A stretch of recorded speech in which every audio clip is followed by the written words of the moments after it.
മുഖ്യമന്ത്രിയുടെ മകൾ ഉൾപ്പെട്ട മാസപ്പടി കേസിൽ വിജിലൻസ് അന്വേഷണം ആവശ്യപ്പെട്ടുള്ള മാത്യു കുഴൽനാടന്റെ റിവിഷൻ ഹർജി ഹൈക്കോടതി ഇന്ന് വീണ്ടും പരിഗണിക്കും. മുഖ്യമന്ത്രി ഉൾപ്പെടെയുള്ളവർക്കെതിരായ അന്വേഷണം നിരസിച്ച വിജിലൻസ് കോടതി ഉത്തരവ് റദ്ദാക്കണം എന്നാവശ്യപ്പെട്ടാണ് ഹർജി സമർപ്പിച്ചത്. വിവരങ്ങളുമായി കൊച്ചിയിൽ നിന്ന് ശ്രീകാന്ത് ചേരുന്നു. ശ്രീകാന്ത്, ഇന്ന് ഹൈക്കോടതി ഈ ഹർജി വീണ്ടും പരിഗണിക്കുകയാണ്. അതേപോലെ തന്നെ ഈ പാർട്ടിയിലാണെങ്കിൽ പോലും ഇത്തരം കാര്യങ്ങളിൽ വിമർശനം കൂടി ഉയർന്ന പശ്ചാത്തലത്തിലാണ് വീണ്ടും ഈ ഹർജി ഹൈക്കോടതി പരിഗണിക്കുന്നത്. ഇന്ന് എന്തൊക്കെ വിഷയങ്ങളിലാണ് തീരുമാനമുണ്ടാവുക?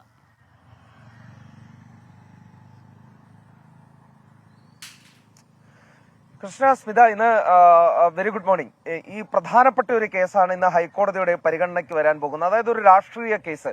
ഈ മുഖ്യമന്ത്രിയുടെ മകളുമായി മുഖ്യമന്ത്രിയുമായി ബന്ധപ്പെട്ട പ്രധാനപ്പെട്ട കേസ് ഇന്ന് ഹൈക്കോടതി പരിഗണിക്കുന്നു എന്നുള്ളതാണ് ഇതിന്റെ ഏറ്റവും പ്രധാനപ്പെട്ട പ്രത്യേകത. മാത്യു കുഴൽനാടൻ നൽകിയ റിവിഷൻ ഹർജി ഹൈക്കോടതി ഇന്ന് വീണ്ടും പരിഗണിക്കും. മുഖ്യമന്ത്രിക്കും മകൾക്കും CMR അടക്കമുള്ള എല്ലാ എതിർകക്ഷികൾക്കും ഈ കേസുമായി ബന്ധപ്പെട്ട് ഹൈക്കോടതി കഴിഞ്ഞ തവണ നോട്ടീസ് അയച്ചിരുന്നു. അതൊരു പ്രധാനപ്പെട്ട കാര്യമാണ്. കാരണം മുഖ്യമന്ത്രിക്ക് ഇതുവരെയും ഈ കേസുമായി ബന്ധപ്പെട്ടൊന്നും നോട്ടീസ് പോയിരുന്നില്ല. ഇതാദ്യമായി നോട്ടീസ് മുഖ്യമന്ത്രിക്ക് അയച്ചിരുന്നു. മാത്രമല്ല, മുഖ്യമന്ത്രി ഉൾപ്പെടെയുള്ളവർക്കെതിരെ അന്വേഷണം നിരസിച്ച വിജിലൻസ് കോടതി ഉത്തരവ് റദ്ദാക്കണം എന്നുള്ളതാണ് മാത്യു കുഴൽനാടന്റെ ആവശ്യം.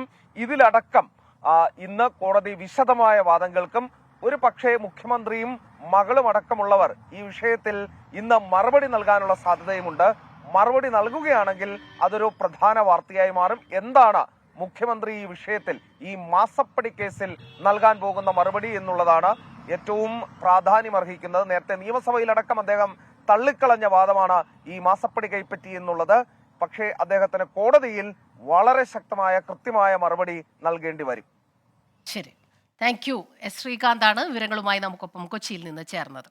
ലോകത്തെവിടെയായാലും ഏത് സമയത്തും 24 വാർത്തകളും ഓഗ്മെന്റഡ് റിയാലിറ്റി പാക്കേജുകളും എക്സ്പ്ലെയിനറുകളും വിശദമായി കാണാൻ ഞങ്ങളുടെ യൂട്യൂബ് ചാനൽ നിങ്ങൾക്ക് സബ്സ്ക്രൈബ് ചെയ്യാം.